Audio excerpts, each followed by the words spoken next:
ನಿಮ್ಗೆ ಮೊದಲು ಜವಾಬ್ದಾರಿ ಇದ್ದಿದ್ರೆ ಇದೆಲ್ಲ ಆಗ್ತಿರ್ಲಿಲ್ಲ. ಇದು ಎಲ್ಲ ಆಗ್ತಾ ಇದ್ದೀವಲ್ಲ, ಇಷ್ಟೊಂದು ಆಕ್ಸಿಡೆಂಟ್ಗಳು.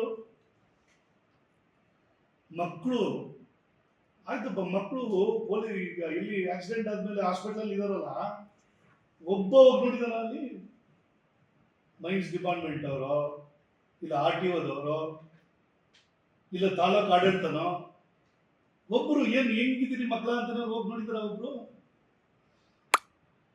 ಯಾರಿಗೂ ಜವಾಬ್ದಾರಿನೇ ಇಲ್ಲ, ಬೇಕಾಗಿಲ್ಲ ಅವ್ರಿಗೆ.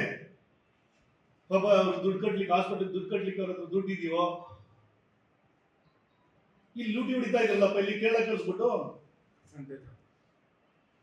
ಪರ್ಸೆಂಟೇಜ್ ಅದೇ ಲೂಟಿ ಹೊಡಿತಾ ಇದ್ರಲ್ಲ, ಅಲ್ಲಿ ಕೇರಳ ಕಳಿಸ್ಬಿಟ್ಟು ಯಾರು ಎಷ್ಟೆಷ್ಟೋ ಕೊಡ್ತಾ ಇದ್ದೀವಿ ಅಂತ ಅವರೇ ಪಟ್ಟಿ ಹೇಳ್ತಾರಂತ ಹೇಳಿ, ಕೆಳಗಡೆಯಿಂದ ಮೇಲ್ಗಡೆ ಅವ್ರಿಗೆ ಅಂತ.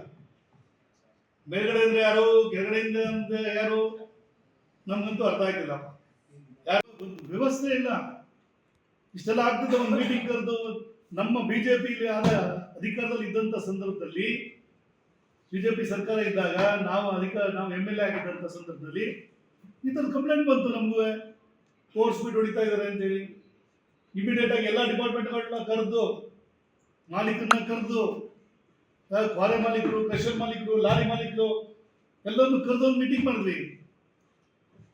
ಅವರೆಲ್ಲರೂ ನಾವೇನು ಅವ್ರಿಗೇನು ಜೋರು ಮಾಡಲಿಲ್ಲ, ಅವ್ರಿಗೆ ಮನವರಿಕೆ ಮಾಡಿಕೊಟ್ವಿ. ನೋಡಪ್ಪ, ಸಮಾಜದಲ್ಲಿ ಎಲ್ಲರೂ ಹೊಂದಾಣಿಕೆ ಮಾಡ್ಕೊಂಡು ಹೋಗ್ಬೇಕಾದಂತ ಅನಿವಾರ್ಯತೆ ಇದೆ ಅನ್ನೋದ್ರಲ್ಲಿ ಅವ್ರಿಗೆ ಅರ್ಥ ಮಾಡಿಸಿದ್ವಿ.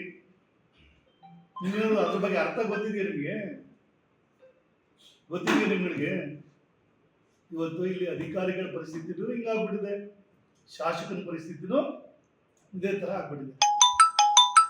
ನಮ್ಮ ಅವಧಿಯಲ್ಲಿ ಸ್ಪೀಡ್ ಬ್ರೇಕ್ ಹಾಕ್ಲಿಕ್ಕೆ ಏನಾಗಬೇಕಾಗಿದೆ, RTOದವ್ರನ್ನ ಕಟ್ಟಿ ಮಾಡಿ ಸ್ಪೀಡ್ ಬ್ರೇಕ್ ಇದೆಯಾ ಇಲ್ವೋ ಅಂತ RTOದವ್ರು ಚೆಕ್ ಮಾಡ್ಬೇಕು, ಆ ಥರ ಮಾಡಿದ್ವಿ ನಾವು. ಓವರ್ಲೋಡ್ ಆಗದಂಗೆ ಪ್ರತಿ 2 ಕಡೆ ಗೇಟ್ ನಿರ್ಮಾಣ ಆಗಿತ್ತು. ಅವಾಗ ಹಿರಿಕಾಟಿ ಗೇಟ್ ಅಲ್ಲಿ ಒಂದು ಟೋಲ್ ಗೇಟ್ ತರ ಮಾಡ್ಕೊಂಡು ಮೈನ್ಸ್ ಡಿಪಾರ್ಟ್ಮೆಂಟ್ ಅವರು ಅಲ್ಲಿ ಕೂತ್ಕೊಂಡು ಅದನ್ನ ಪರಿಶೀಲನೆ ಮಾಡ್ತಿದ್ರು. ಇವತ್ತು ಏನ್ ನಡೀತಾ ಇದೆ? ಲೂಟಿ, ದೊಡ್ಡ ಲೂಟಿ ನಡೀತಾ ಇರುವಂತದ್ದು. ಇವತ್ತು ಕೇರಳಗೆ ಹೋಗ್ತಿರುವಂತ ಲಾರಿಗಳು ನೋಡ್ಬಿಟ್ರೆ ಗಾಬರಿ ಆಗ್ಬಿಡ್ಬೇಕು ನೀವುಗಳು.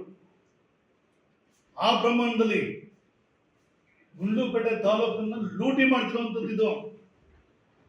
ಇನ್ನೊಂದು ನಿಮ್ಗೆ ಒಂದು 3-4 ವರ್ಷ ಆಗ್ಬಿಟ್ರೆ ಗುಂಡ್ಲುಪೇಟೆಯಲ್ಲಿ ಇರುವಂತ ಗುಡ್ಡಗಳು ಏನಿದೆ, ಒಂದು ಇರಲ್ಲ ಗುಡ್ಡಗಳು. ಅವ್ರು ಬ್ಲಾಸ್ಟ್ ಮಾಡ್ತಿರೋದು ನೋಡ್ಬಿಟ್ರೆ ಹೆಂಗೆ ಬಾಚ್ಕೊಂಡು ಹೊಂಡೋಗ್ಬೇಕು ಅಂತಾರಲ್ಲ, ಆ ತರ ಬಾಚ್ತಿರೋಂಥದ್ದು. ಇನ್ನೊಂದು 4-5 ವರ್ಷ ನಮ್ಮ ಮಕ್ಕಳ ಕಾಲಕ್ಕೆಲ್ಲ, ನಮ್ಮ ಕಾಲಕ್ಕೇನೆ ಗುಂಡ್ಲುಪೇಟೆ ತಾಲೂಕಲ್ಲಿ ಒಂದು ಕ್ವಾರೆಗಳು ಇದ್ದದಂಗೆ ನುಣ್ಣಗೆ ಮಾಡಿಬಿಟ್ಟಿರ್ತಾರೆ ಅವರುಗಳು. ಆ ಪ್ರಮಾಣದಲ್ಲಿ ಕೇಳಕ್ಕೆ ಸಾಗಿಸ್ತಿರೋಂಥದ್ದು. ಕೇಳಗೆ ಯಾವ ಕಾಲದಲ್ಲಿ ಇತ್ತು ಇಷ್ಟೊಂದು ವೆಹಿಕಲ್ ಕೂಡ ಹೋಗುವಂಥದ್ದು? ಇನ್ನಷ್ಟು ಹೆಚ್ಚಿನ ಮಾಹಿತಿಗಾಗಿ ಫಾಲೋ ಮಾಡಿ ಬ್ರಿಗೇಡ್ ನ್ಯೂಸ್ ಕನ್ನಡ.